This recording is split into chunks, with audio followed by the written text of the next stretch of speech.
Welcome back to The Business Advisor. In this series, we'll be speaking about organizational culture. So how do you define organizational culture? Some scholars have defined it as the beliefs and social ideas and values that the members hold and share. So how is organizational culture therefore expressed? One way in which organizational culture is expressed is through the visible processes and various artifacts within your organization. So, how your organization looks and feels speaks to culture.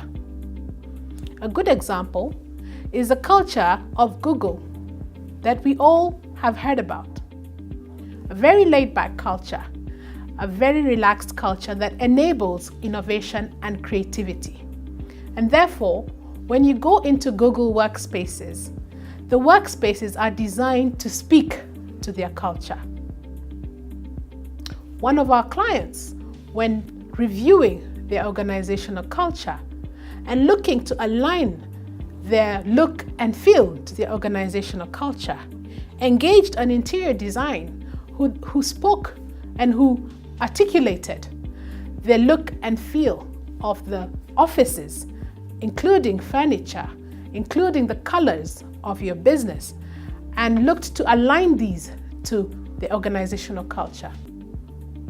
This, therefore, was a breath of fresh air. It brought in a breath of fresh air to the organization, and employees felt energized working in that environment. So the look and feel, the visual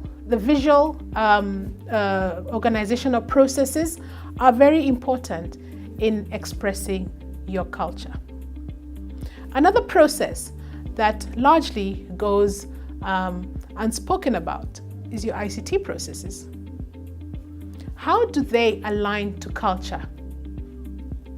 Do they facilitate the delivery of your service efficiently and effectively in a way that speaks to your culture?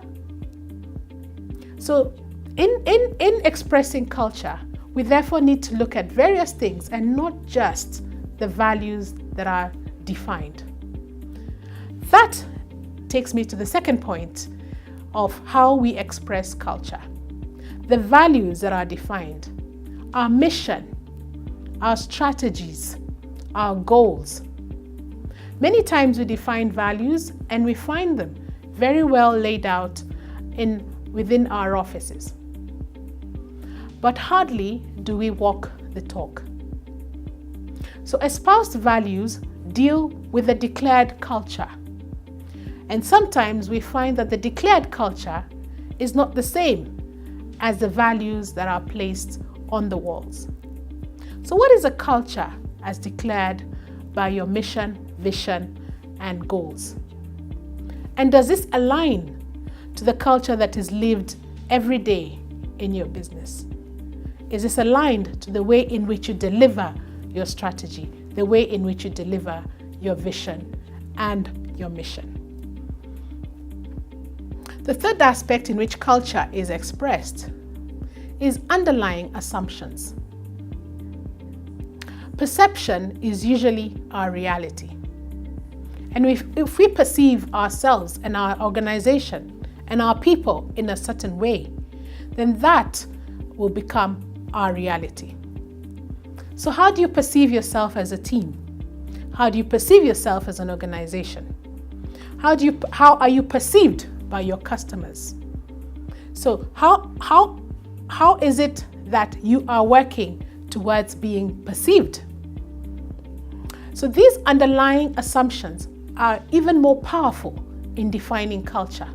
So these aspects, consciously and subconsciously, communicate your organization culture. Your customers perceive your culture through your people and how they deliver for them. So therefore, what do your customer touch points communicate about your culture? Stay tuned to part 2 of this series. I'm your business advisor, Sheila Kariuki.